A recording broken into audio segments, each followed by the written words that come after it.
The biggest fear of Jeep diehards, worse than nuclear war or Disney measles, is the steady dilution of their favorite brand.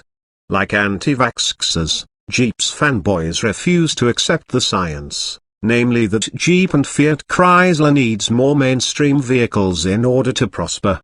They hated the car-based Compass and Patriot, and now they've directed their disdain toward the new Renegade, which suffers from the affliction best known as not-a-Wrangler-itis.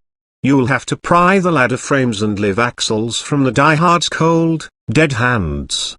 With the Renegade, however, we're not convinced that their vitriol is well-aimed. Sure, the Italian-built Renegade is the crossover vaccine Jeep needs in order to keep expanding sales and meet stringent fuel economy standards. But the base middle sport is a Renegade reduced to its essentials, something even the mob could find admirable. At $20,990, the Sport, with four-wheel drive, gets steel wheels, black plastic body cladding, a manual transmission, and an adorable resemblance to a chubby Jeep DJ mail truck. Its Spartan list of features sounds suspiciously like that of the Wranglers. Power mirrors, aluminium wheels, and AC raised car sports ask to just over $23,000. At that price, there's still austerity in the gaping crevasse of black plastic standing in for the grille and the similarly stark monument to injection molding serving as the interior.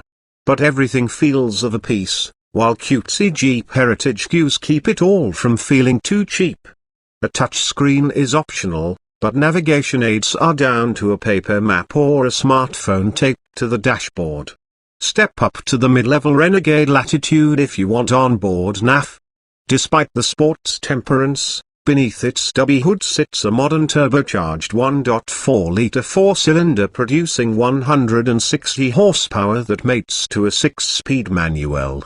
Ordering the optional 9-speed automatic changes the engine spec, installing a 2.4-liter naturally aspirated 4 that powered the Renegade Limited we tested in March.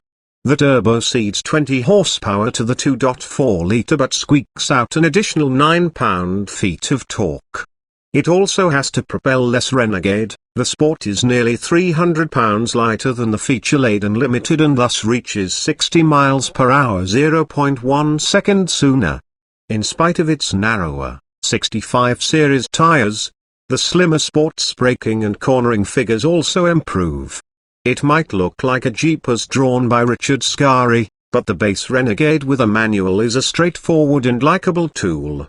It isn't a road burner, but it's a revelation for a Jeep, cornering in a way that suggests that the front and rear ends actually work together. The combination of a stick shift and four-wheel drive feels elemental in the Renegade's boxy wrapper, like the kind of Jeep that kids have been taking to college for decades. And with so few distractions, drivers are left to ponder gear selection and what's going on outside that big slab of glass in front of their faces. It's fun, in a throwback sort of way. We find it all charming and Jeep-like, even sans a trail-rated badge. Let's hope the target demographic youth can put down its smartphones long enough to learn how to operate a manual transmission.